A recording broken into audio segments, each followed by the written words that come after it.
Partie de mes stages maintenant est consacrée aux rémissions spontanées, qui doivent nous interpeller. Donc les phénomènes de guérison qui n'appartiennent pas à la médecine qu'on nous propose. Bon, cela dit, j'ai une carrière entre guillemets médico-hospitalière de 18 ans, qui est quand même pas mineure, et c'est l'intérêt précisément, c'est d'avoir pris une distance par rapport à cela, me permettant de, pas seulement tenir un propos, mais d'avoir un raisonnement d'expérience scientifique, d'expérience au niveau des phénomènes dits de guérison ou de rémission spontanée, qui est une base de connaissances médico-scientifiques quand même assez appuyée. Donc de m'échapper, mais d'y faire référence quand même, et notamment quand j'essaie de soulager mes contemporains dans la souffrance. Et de communiquer ces facultés que nous avons tous d'ailleurs, tous, de pouvoir aider nos contemporains dans la souffrance. On n'a peut-être pas dire forcément l'aide du psy, on s'en fiche, le psy, la parapsy, je ne sais pas trop ce que ça veut dire, mais dans la relation d'être humain, bien portant à être humain dans la souffrance, dire il y a des canaux qui sont intéressants, il y a des dispositions psychiques, mentales pour vous-même, dans les concepts de visualisation active, puisque nous proposons aussi ces visualisations. Mais on explique pourquoi quand on visualise soit sur soi un organe malade par exemple, pourquoi ça peut marcher? Parce que nous avons besoin, nous sommes une société qui a besoin d'explications rationnelles sur des phénomènes qui paraissent apparemment, on l'a vu tout à l'heure, irrationnels. Apparemment.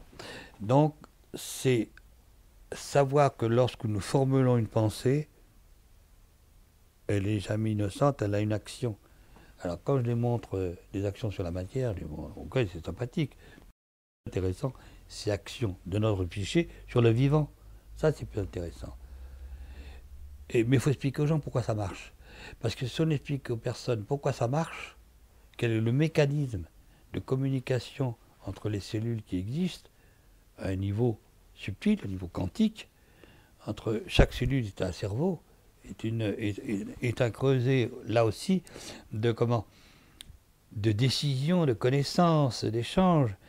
On ne va pas rentrer dans l'état de la biochimie, mais c'est vrai que c'est tous ces dans la cellule, dans ce qu'on appelle le cytosquelette de la cellule, dans ses microtubules, dans ses centrioles, etc. Il existe. Chaque cellule les a, mais les neurones aussi. Chaque cellule neuronale, chaque cellule gliale les a aussi.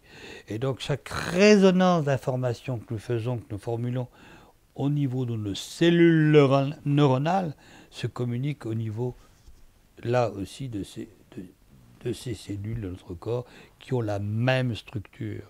Non pas la même fonction, elles sont différenciées, bien sûr, mais on s'en fiche, la communication est instantanée, parce qu'elles sont automatiquement corrélées, comme les expériences dont nous avons fait allusion tout à l'heure, de non-séparabilité des particules. Sauf que là, ce sont des cellules.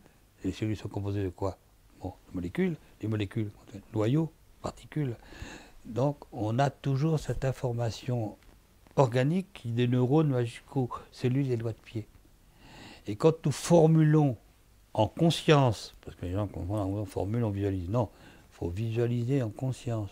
Quand nous visualisons en conscience un acte, nous le posons, il se traduit par une action. Et je passe des extraits de documents, de films, on voit effectivement cette pensée structurée va aboutir sur un acte. Et là, on s'en fiche, c'est pas sur une barre, c'est sur le vivant. Sur le vivant. Et c'est pour ça, et quand j'ai des personnes en consultation, je les rends bien sûr acteurs de leur guérison future, et on va être là modestement comme des vecteurs facilitateurs de leur guérison, de leur prise de conscience, de faire des schémas de visualisation éventuellement. On va les guider un petit peu parce que les gens sont un peu paumés, visualisation, qu'est-ce que ça veut dire? Mais ils ont vu auparavant, dans les documents qu'on présente, Pourquoi la visualisation est active? Pourquoi la démonstration que nous apportons que la pensée n'est pas innocente? Et cette expérience de la NASA, où on voit des sportifs qui sont et on demande de reproduire leur performance, et on voit que c'est les mêmes muscles qui sont sollicités parce que le cerveau ne fait pas la différence. Et j'explique pourquoi, moi ne faisant jamais de sport, pourquoi je suis relativement musclé, c'est le moins qu'on puisse dire, quoi. Mais je ne m'amuse pas, Nadine peut en témoigner, qui est ici témoin, je ne fais pas de sport, je ne fais rien du tout. Je m'amuse à visualiser simplement mon corps, à visualiser mes muscles. Des fois je fais trop, même ils ne sont pas très beaux. Hein. Non. Mais je ne plaisante pas, et je le montre en stage. Je veux dire, et je dis, attendez mes amis, je ne fais pas ça pour vous faire une démo en disant je suis Superman et tout, on n'en a rien à faire. Mais si vous dire que ça marche, je voulais vous montrer, c'est que ça marche. Tous ces grands distributeurs d'informations, de bien-être et tout, ils ne vous montrent pas, ils ne vous démontrent pas que ce qu'ils vous disent, c'est vrai, ça marche. Ah ben, je suis dans ma 74e année quand même. Donc ça marche. Alors il n'y a pas non plus de miracle en la matière. Mais je crois être aussi dans l'état d'évidence qu'on peut le faire, revenons à cette évidence, mais évidence dans la stricte définition de ce qu'est l'évidence. Hein. Et puis de cette visualisation active, c'est que du bonheur, avec quelques exercices qu'on peut proposer par ailleurs, toujours de classiques de respiration, etc., quoi, de mise en veille du pariétal, comme quand on fait des examens neuro des moines tibétains, on voit en méditation, ou même dans la prière, on s'aperçoit que ce fameux pariétal, à un moment donné, va être presque inactif, il n'est pas totalement rendement, et où là le TGV peut passer à côté de nous, quoi. On l'entend d'ailleurs, on l'entend. Mais on a des états pseudo bien sûr méditatif, où la distinction entre le soi et l'environnement donc, va être au profit du soi. Et là, on peut formuler des choses intéressantes et les réaliser.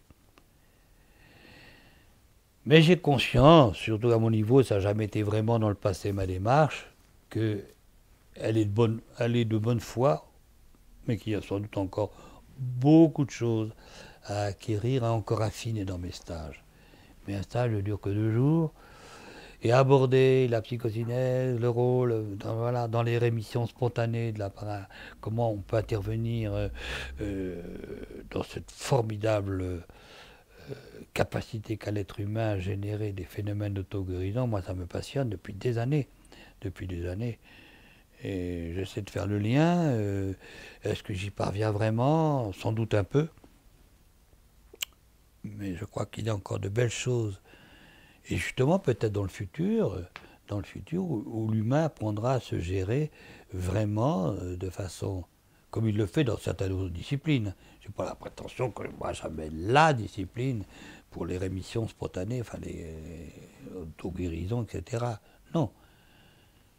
Ce que j'apporte, c'est que j'ai conscience, c'est que beaucoup de gens dans notre société ont besoin de rationnel pour passer, je dis bien toujours entre guillemets, à l'irrationnel. Notre société nous a trop plongé là-dedans, c'est dans notre inconscient collectif, nous sommes baignés dedans, et avant de passer dans le subtil, il faut que nous passions par des points de repère.